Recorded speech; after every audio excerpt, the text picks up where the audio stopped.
You're listening to The South Stands, a Buckeye football podcast by Ohio State fans for Ohio State fans on Apple Podcasts, YouTube, Spotify, and SoundCloud.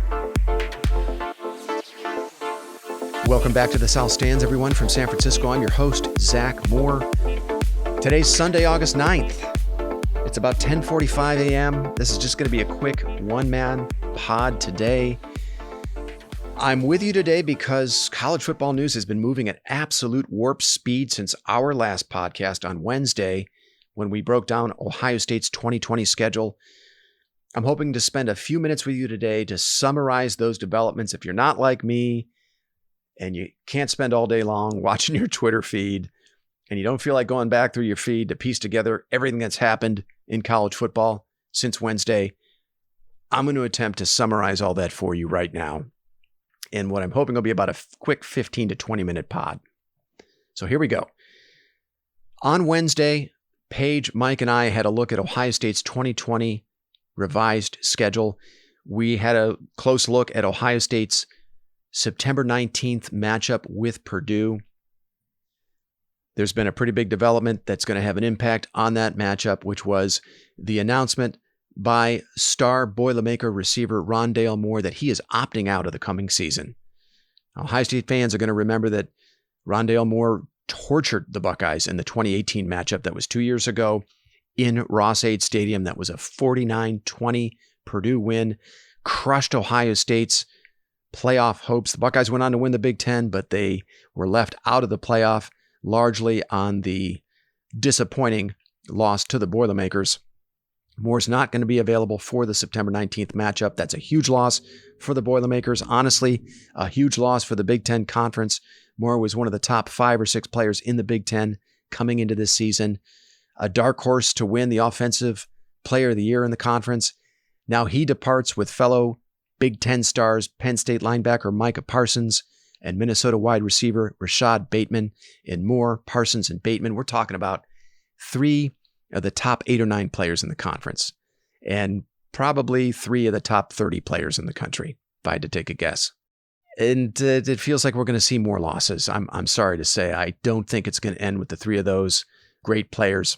So far, there have been no opt-outs for Ohio State, but that could change in pretty short order as things seem to be moving very quickly.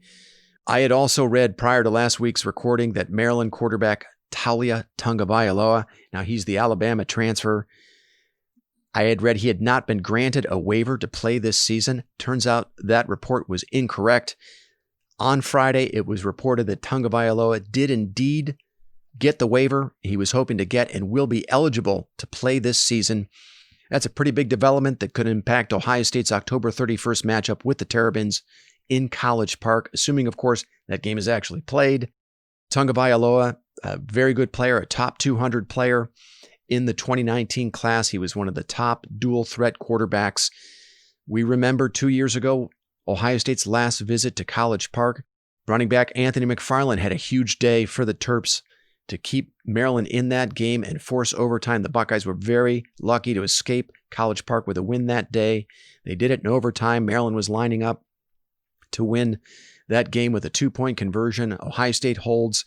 Anthony McFarland had a transcendent performance that day that allowed Maryland to remain within striking distance. You know, a player like Tagovailoa could have the same impact in this matchup this season on Halloween. Ohio State's going to bring a very young secondary into that game. There's no Chase Young on that defensive line to harass Tagovailoa. Personally, I'm not that concerned about the matchup. I think on Wednesday I set my concernometer for that game at about a 2.0. I'm going to bump it up to a 3 or 4.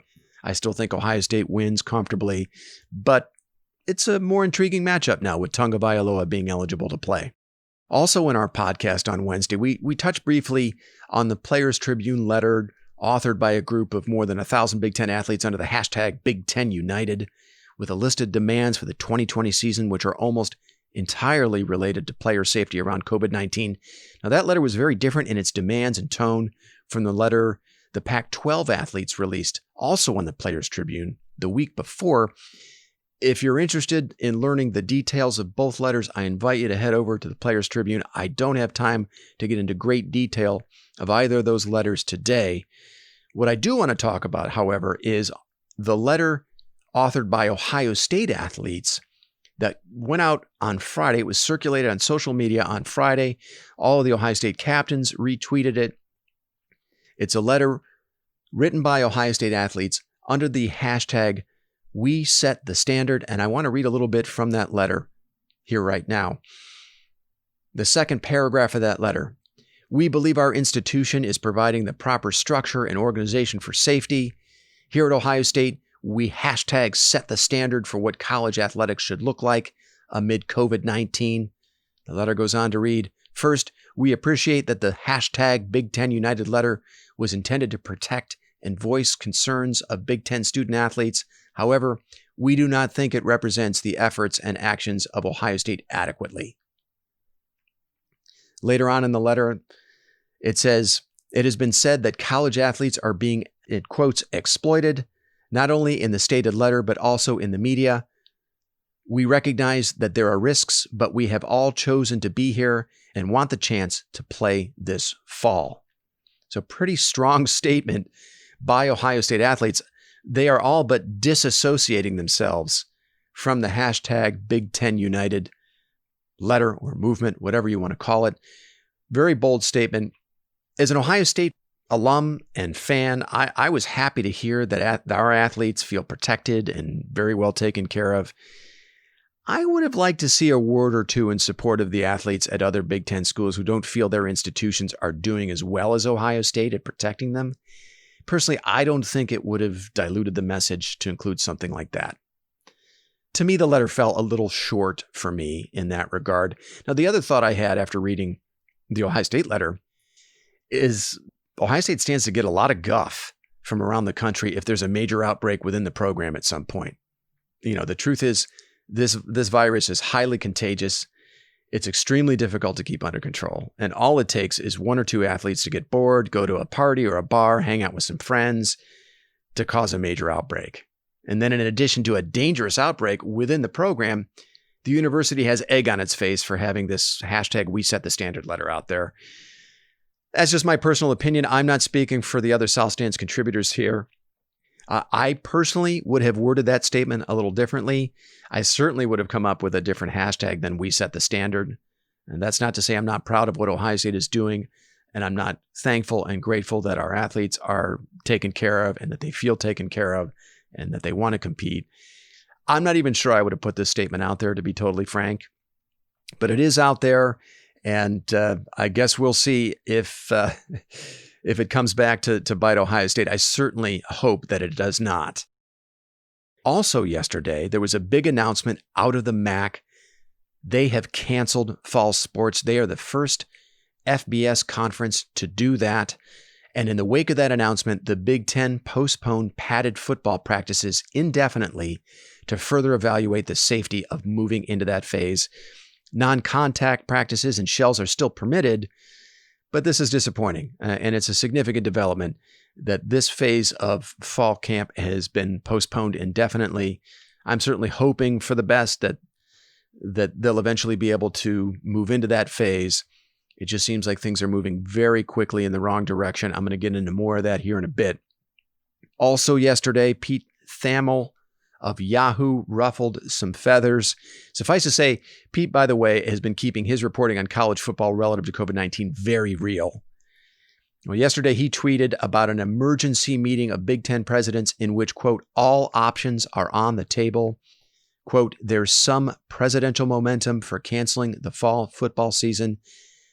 That tweet sent everyone into a kerfluffle, and the doomsday tweets descended upon the internet. But it was later reported by several Ohio State beat writers, including our good friend Doug Lesmerises of Cleveland.com, that meeting was previously planned and not an emergency, and no vote on a football season had been taken. Doug also said that Ohio State did not actually have a voice in that meeting because of the transition from outgoing President Michael Drake to new President Christina Johnson. Lesmerises said Ohio State would be briefed by Big Ten Commissioner Kevin Warren after the call. And as we sit here today on Sunday, no major developments came out of that call that I'm aware of.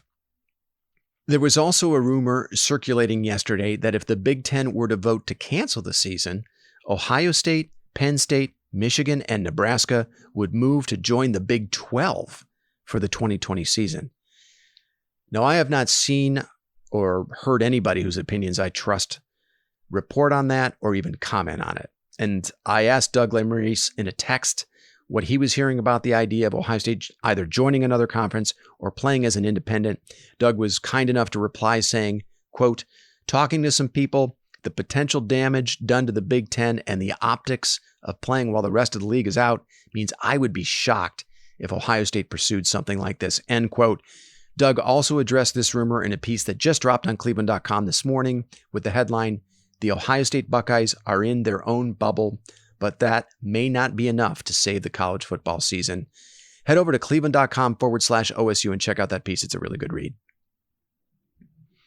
There have been some other reports of note from credible national college football writers on the demise of the 2020 season.